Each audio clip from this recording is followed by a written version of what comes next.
você não quer passar por isso. E eu não quero. Nem toda mulher vai estar disposta a fazer isso. Muitas realmente vão arrumar outro marido, né?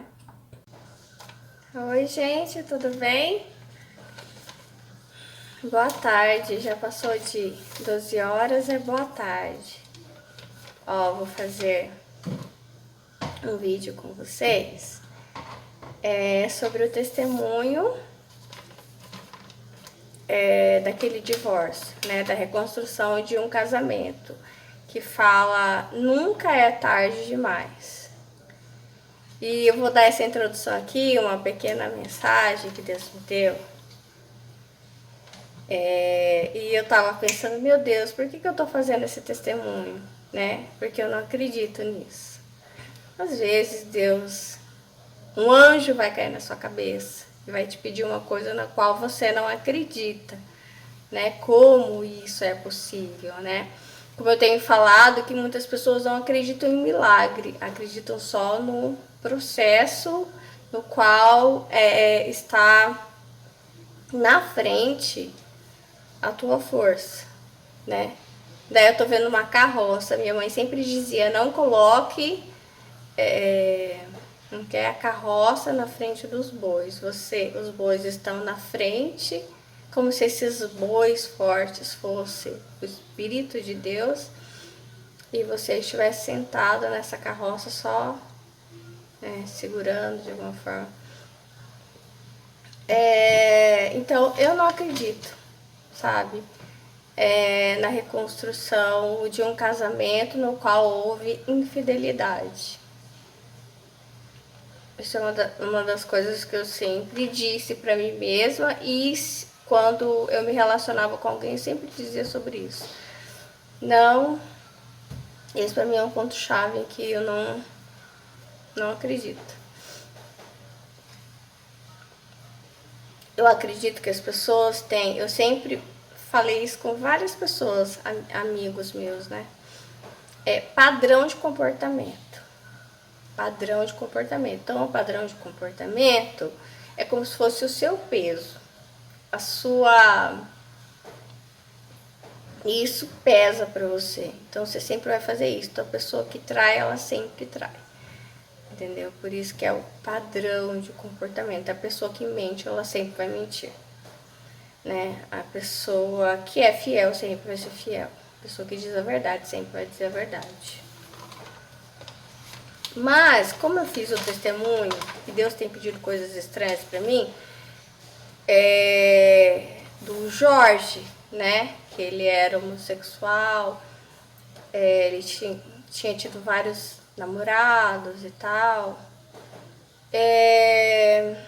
Eu também era um ponto em que eu não acreditava, né, nisso. Hoje eu já acredito que isso é possível. Sabe? Deus transformou meu coração em relação a isso. Me mostrou que isso é possível através do testemunho do Jorge. Porque inclusive eu disse pra vocês que uma vez eu lembro que eu tava numa célula de jovens, né, numa outra igreja em que eu estava, e aí eu me apartei um pouco porque o autista sempre se aparta. Só que daí começaram a chegar uns conhecidos, né? Chegou uma moça, chegou um rapaz, e a gente começou a conversar e foi para esse assunto, né? Uma das moças que estavam ali, ela disse assim, e se eu gostar, ou alguém aqui da igreja gostar de alguém, sabe, que é homossexual, né, de um rapaz, e aí? É possível? Eu falei assim, olha, eu não acredito que Deus faça isso. Eu acho que Deus faz qualquer outra coisa, menos isso.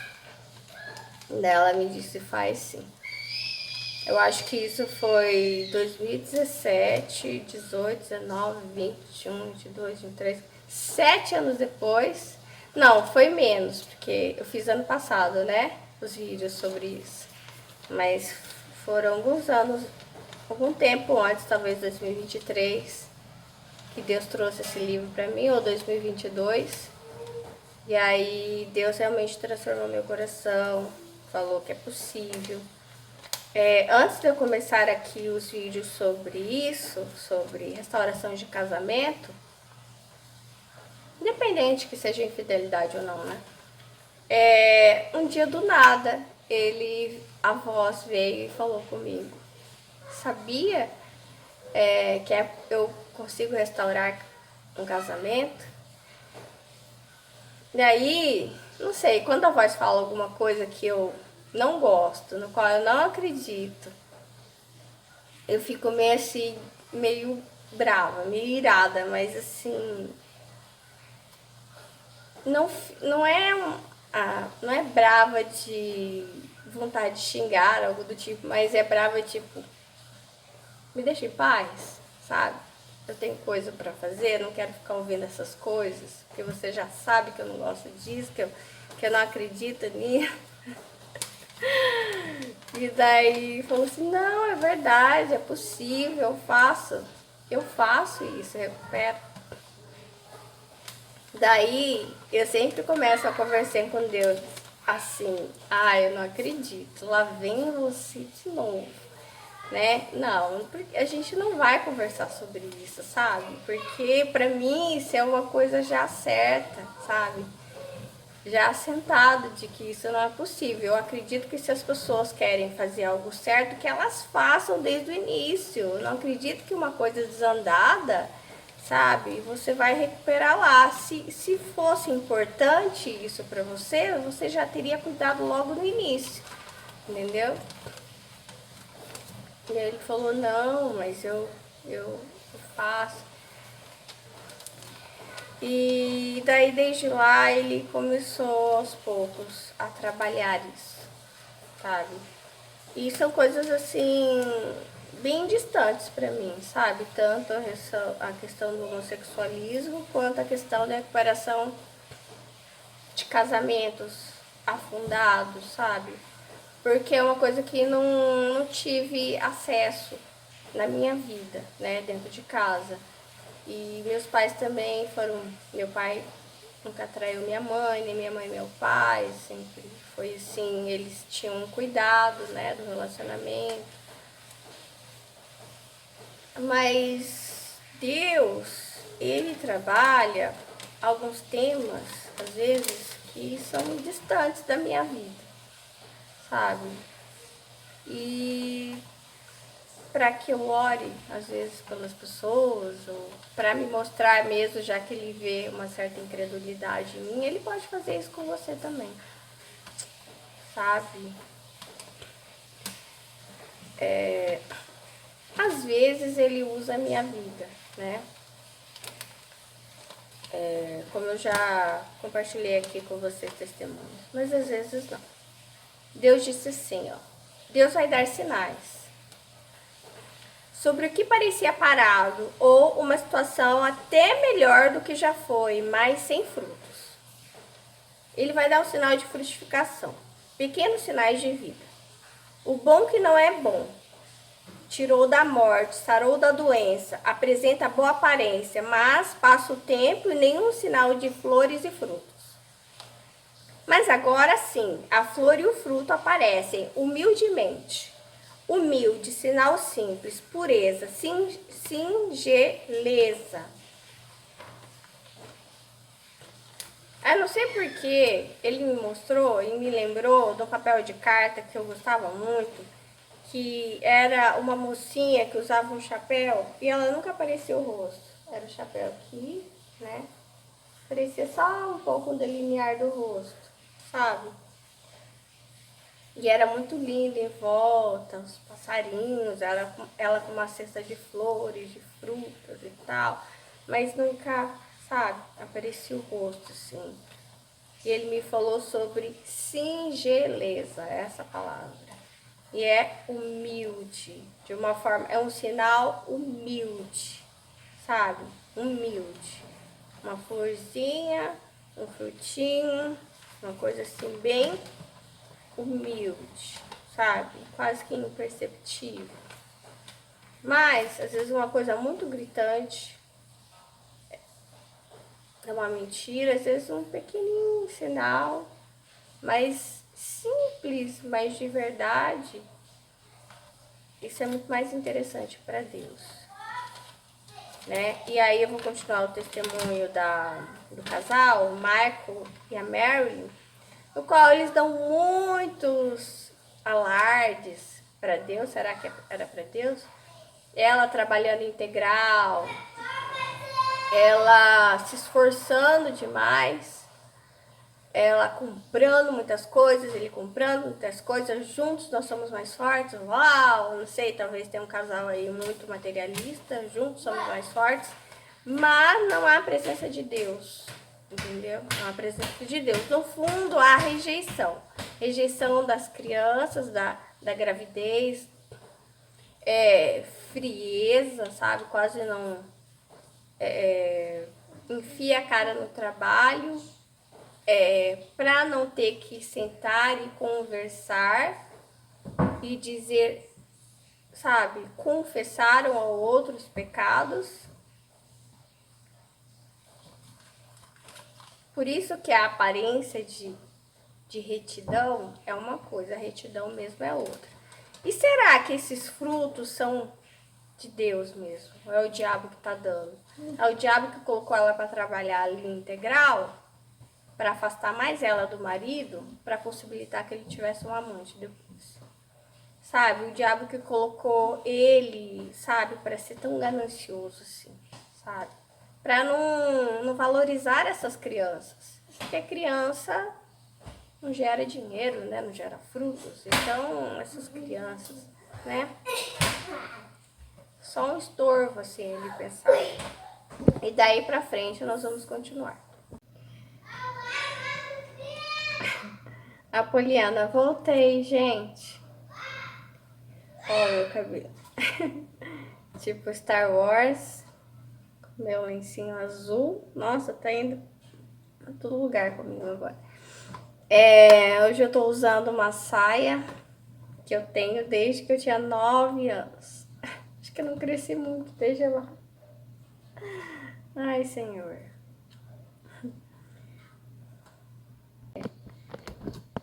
Tava muito escuro, eu coloquei esse filtro. Ó, quando eu tinha 9 anos,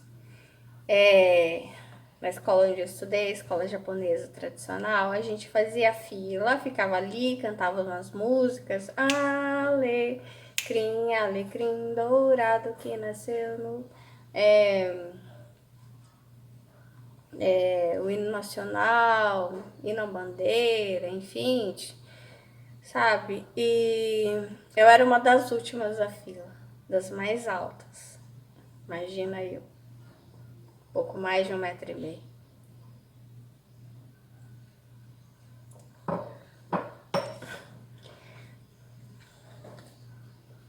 Nunca é tarde demais.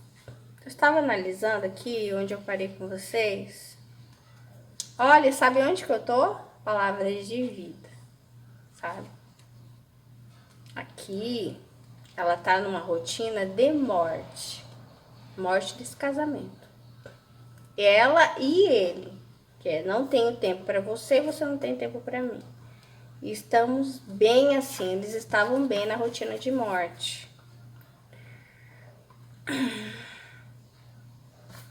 E justamente estou agora nas palavras de vida lá na frente, quando tudo tá afundado já.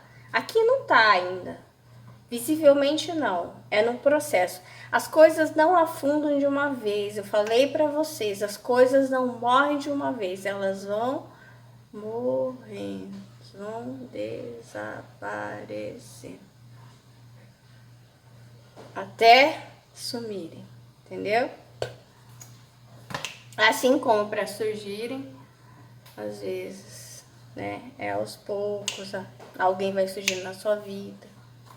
Isso quando o anjo não cai na tua cabeça, né? Ó, eu parei aqui nos primeiros anos, página 8.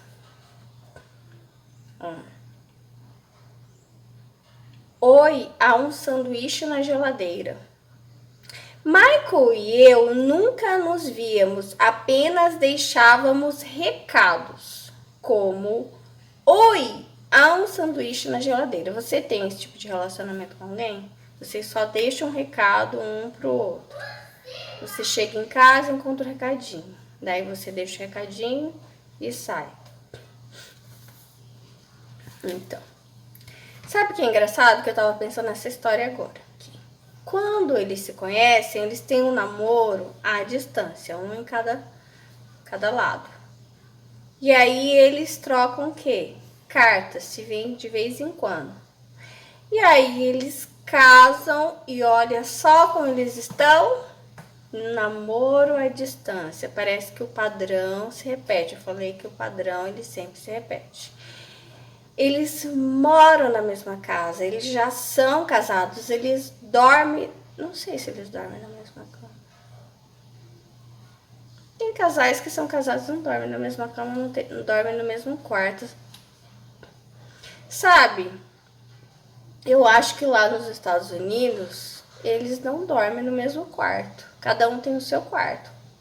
Cada um tem a sua cama e eles só se encontram quando eles querem ter algum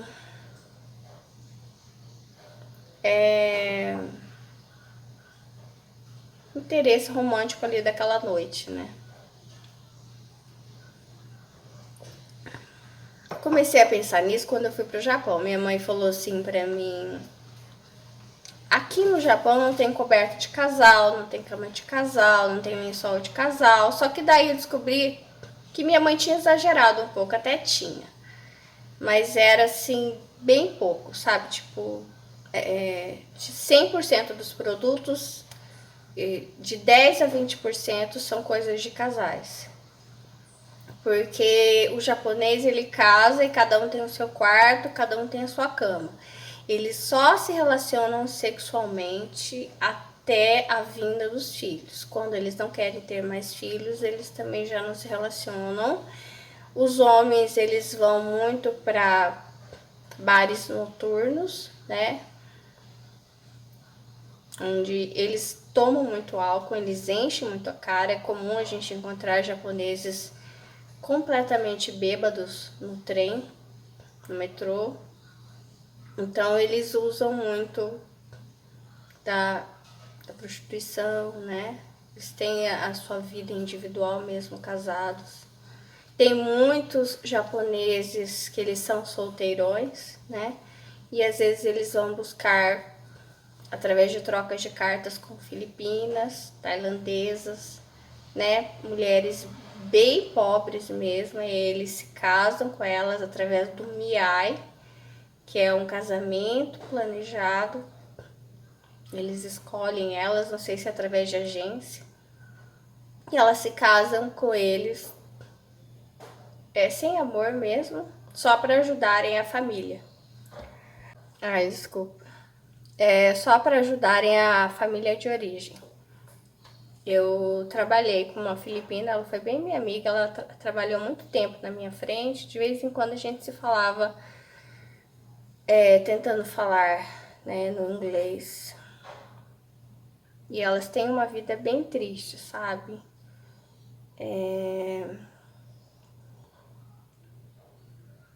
Por quê? Porque elas casam, né, e elas moram com a sogra, e o relacionamento delas praticamente é ela e a sogra, e os filhos, quando ela tem os filhos.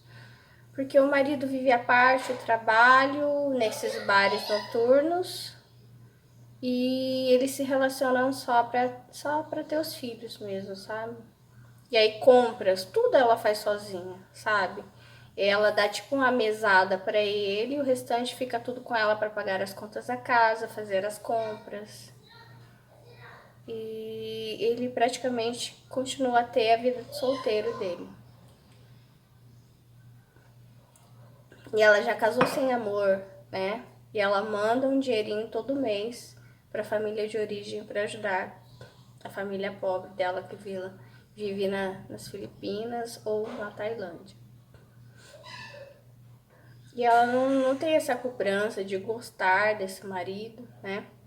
Já que ela já casou nessa situação. Às vezes ela até gosta de outra pessoa, né? No caso dessa que eu conheci, ela realmente gostava de um outro homem Eu acho que também era filipino da idade dela. Ele era bem mais velho que ela, o marido.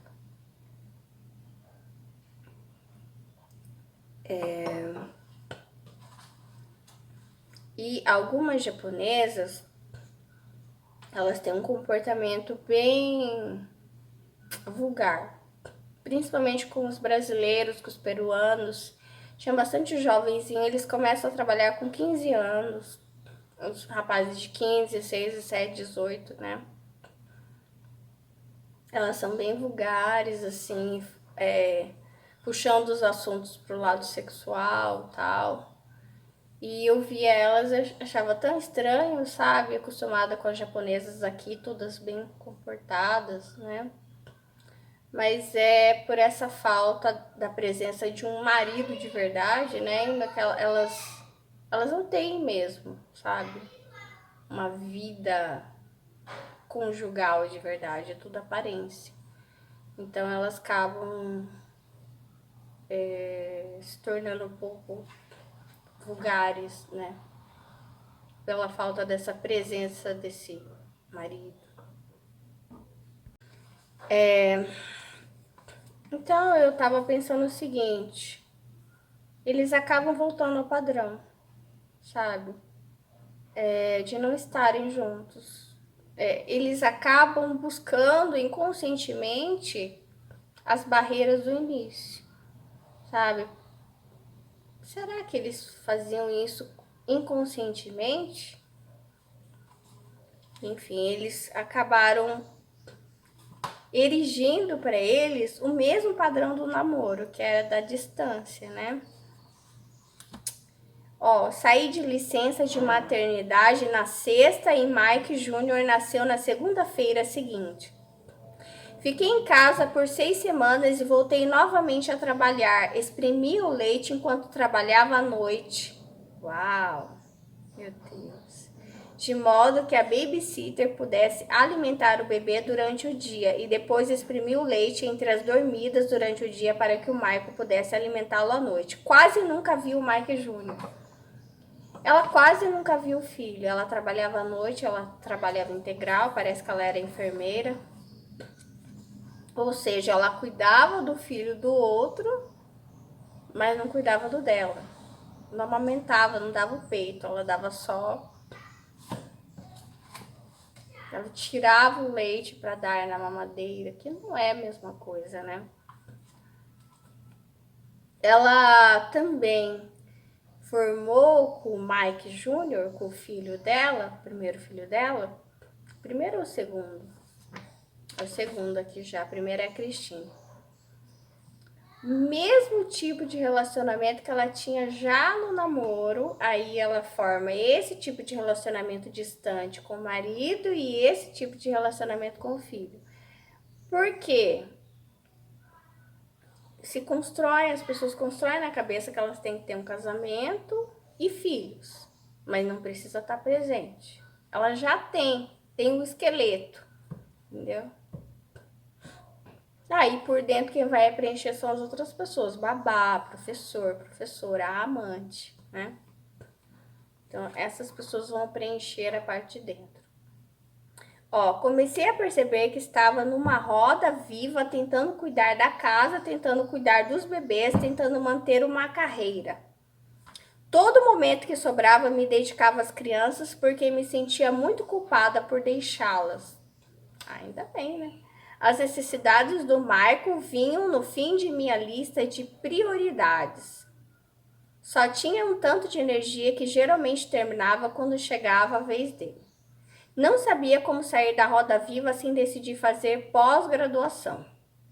Dessa forma, poderia subir na minha carreira e não teria que trabalhar por um tempo. Michael e eu nunca conversamos nada e assim um dia anunciei: é melhor você arranjar um emprego, vou parar de trabalhar. Nesse tempo, o desejo dele de ser inventor já tinha esmorecido e ele concordou. Parece que ela que estava sustentando a casa, né? Arranjou um emprego de corretagem de imóveis e eu fui para minha pós-graduação. Mudamos para um bairro de nível mais elevado, conseguimos uma casa melhor. Assumi um emprego de tempo parcial enquanto estudava e assim pudemos obter mais coisas. Pensávamos que todos os nossos sonhos estavam se realizando. Ela sempre veio falar sobre isso. Compramos coisas, compramos mais coisas, mais coisas, mais coisas. Começávamos a subir, adquirindo mais bens do mundo. Essa é a meta, né? Meta clara deles. À medida que adquiria mais instrução e maior experiência no local de trabalho, comecei a perceber a disparidade de remuneração entre os homens e as mulheres. Minha frustração com o sistema me levou a investigar o movimento feminista. Não demorou muito, me tornei uma feminista ferrenha. Pagamento igual para trabalho igual era a causa que me atraía ao feminismo, porém, não estava percebida do espírito por trás do movimento. Não demorou muito para eu começar a ficar ressentida com os homens de modo geral, porque eles vinham oprimindo as mulheres por séculos e meu marido, em particular, porque tinha me oprimido. Estava com raiva e ressentida a maior parte do tempo. A maneira de Michael lidar com esta hostilidade era trabalhar 14 horas por dia. Isso caía bem comigo porque quanto menos tempo gastava em casa, menos poderia me oprimir. Eu não disse? Enfia a cabeça em alguma coisa para não resolver. Para não resolver. Ele estava fazendo isso. Mas ela também. Agora ela não está trabalhando. Ela não tem como se esconder, né? Ela se esconde o quê? Nessa pós-graduação, no feminismo. E ele? No trabalho dele, né? Quanto mais Deus fala, vem, vem, vem, vamos resolver isso aqui? Não, sabe? Vai saindo pela porta, vai. Só que assim, imagina que eu deixo aqui, não. E vou, só que tá gravando aqui ainda, entendeu? Tá gravando. E vai ficando longa essa gravação. E eu já não vou resolver isso. Depender de mim, não. Eu tô muito ocupada. Não sei você. Eu não vou resolver. Sabe, a minha vida é cheia, eu tenho coisas mais importantes a fazer. E isso aí não vai ser resolvido se depender de mim, não. E aí era isso, né? Quanto maior a gravidade do problema, mais eles diziam que estavam ocupados, que não poderiam resolver.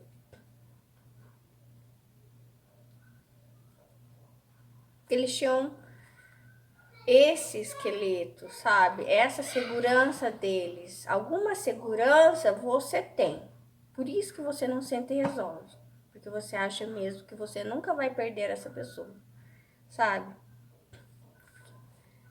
Isso que faz com que você perca de verdade, sabe? Essa pessoa, a sua saúde, porque você acha que nunca vai perder. Aí, entendeu? Você pensa, nossa, foi de uma vez. Nunca é de uma vez, sabe? Vai tirando dos pouquinhos, dos pouquinhos, dos pouquinhos, dos pouquinhos. É dos pouquinhos que você perde o crescimento dos filhos, sabe? Vocês não viram eles falando a primeira palavrinha, foi outra pessoa. Não viram eles dando o primeiro passinho e não vai ver, entendeu? Porque isso não é mais importante hoje. São as coisas. Aqui tá, a palavra aqui tá escrita barganha, né? Você barganha, você troca isso por outras coisas. Deixa eu ver onde que eu parei. Eu vou encerrar já, peraí. Ó, assim tinha o meu canto e ele o dele. Tínhamos amigos separados e vivíamos em círculos diferentes. Igualzinho no namoro, eles casaram, eles não se casaram de fato. Eu não sei se você casou dessa forma, sabe? Ele tem um canto dele, eu tenho o meu. Eu tenho os meus amigos, ele tem o dele. Eu vou na igreja, ele não vai comigo. eu nem convido, porque eu sei que ele não quer. Ou eu nem convido ela, porque... E tem muitos casais que são assim. Se eu tenho algo, tô sentindo algo triste, jamais que eu vou compartilhar com esse marido. Eu vou compartilhar com a minha amiga.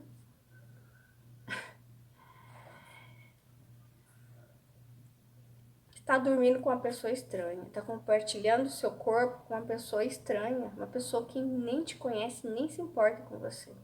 Vai ter filhos com uma pessoa que não te conhece, sabe, que não fala a verdade pra você, que não se importa, que não é companheiro.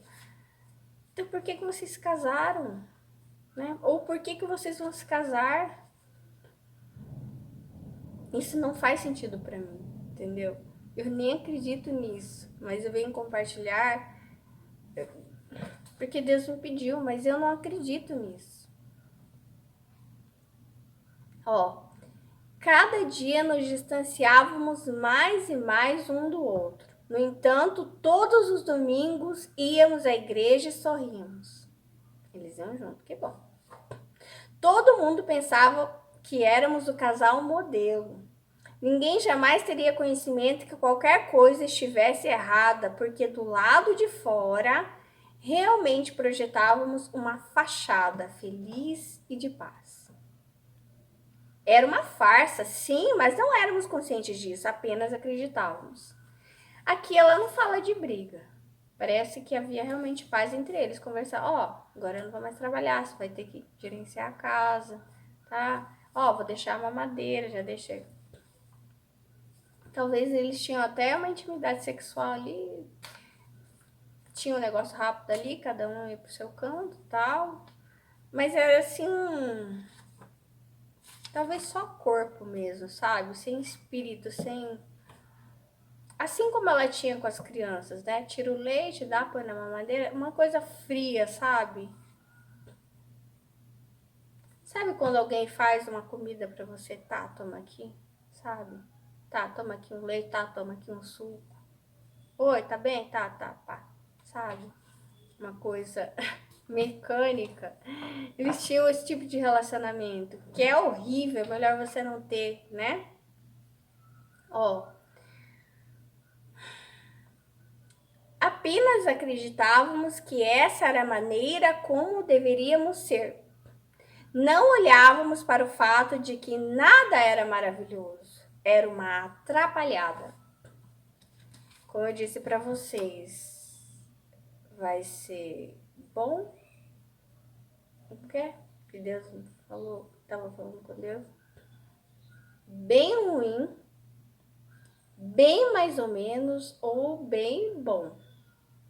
Bem ruim, bem mais ou menos.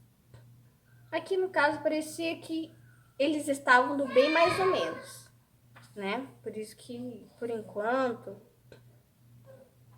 não existe alarde. Por isso que eu falei para vocês, há um momento certo de você se desesperar. É quando as coisas ainda estão bem. Depois, o problema é que ela vai se desesperar no momento errado. Mas aí ela faz algo certo, que ela vai começar a lançar palavras de vida sobre eles e sobre os filhos. Gente, eu vou terminar por aqui, ficou muito longo, mas lembre-se, nunca é tarde demais. Se você é como eu, que não acredita nesse tipo de coisa, de milagre, de restauração, eu não acredito. Vou falar bem pra vocês. Estou fazendo isso aqui porque Deus me pediu. Eu não acredito. Eu acho que as pessoas, quando querem um bom resultado, elas se empenham desde o início de estarem presentes, de cuidarem, sabe?